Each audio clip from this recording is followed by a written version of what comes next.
Today we would like to present a full arch rehabilitation case using the All-on-6 concept. The patient presented with complete edentulism and a severely resorbed alveolar ridge, as shown on this panoramic radiograph and CBCT scan. The patient also has a limited width of keratinized tissue, as shown in this clinical photograph. A mid-crestal incision was made.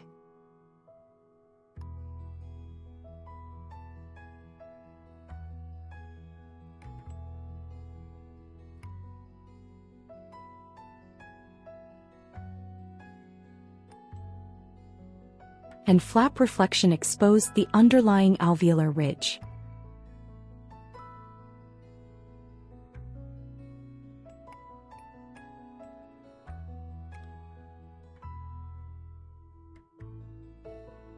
The existing denture was scanned, and a duplicate denture was fabricated by 3D printing.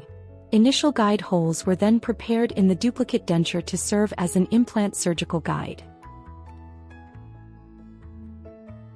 Initial drilling was performed using the duplicated denture followed by sequential drilling according to the protocol recommended by Dentium.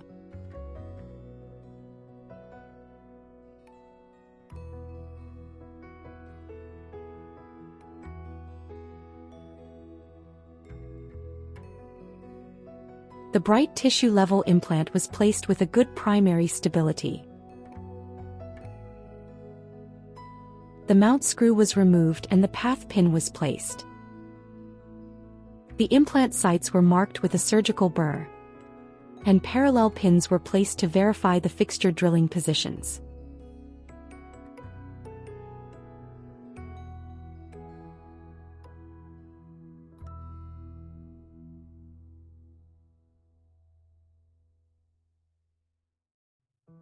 Drilling was performed according to the protocol recommended by Dentium and the bright tissue-level implant was placed. Bright implant enables safe, predictable and minimally invasive treatment. Its thin, deep thread design enhances long-term stability, while the dome-shaped body promotes superior primary stability and improved bone-to-implant contact in cancellous bone.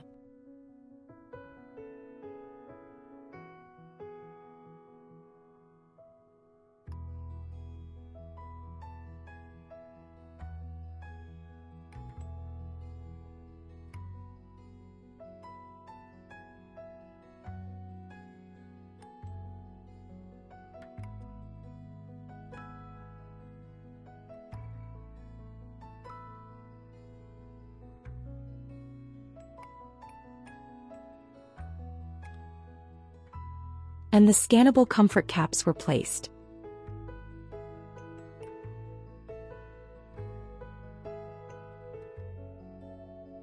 Intramarrow penetration was performed to enhance bone regeneration. The collagen graft X1D was selected for soft tissue augmentation and to increase the width of keratinized tissue because of its enhanced potential for vascularization and epithelialization.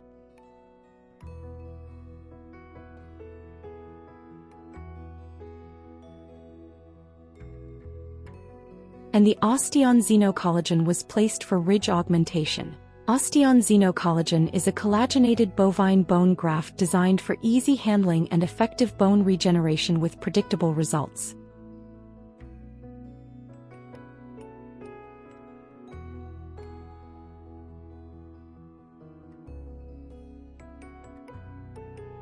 Here as well, collagen graft X1D was selected for soft tissue augmentation.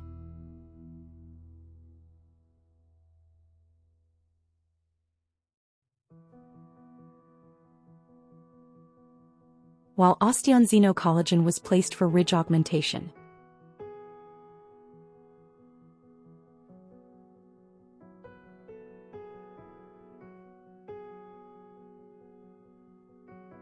Simple interrupted sutures were placed to hold the graft material in position.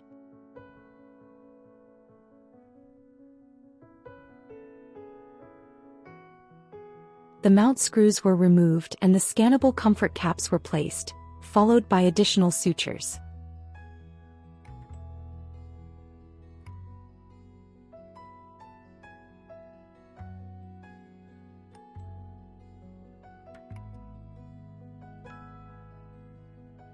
The osteon xenocollagen and collagen graft X1D were placed, and suturing was completed.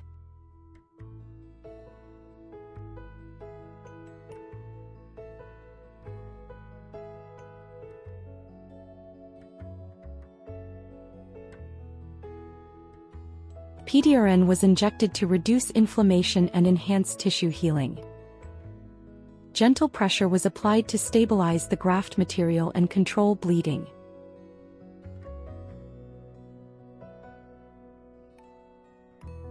Postoperative CBCT and panoramic radiographs confirmed that all implants were well embedded in surrounding bone.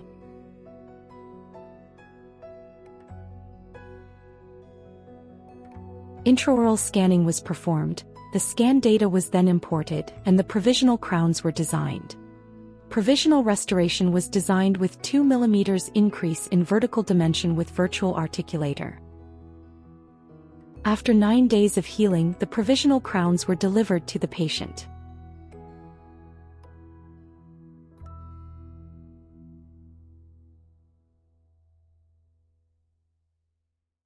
After 3 weeks of healing, CBCT revealed new bone formation within the grafted area.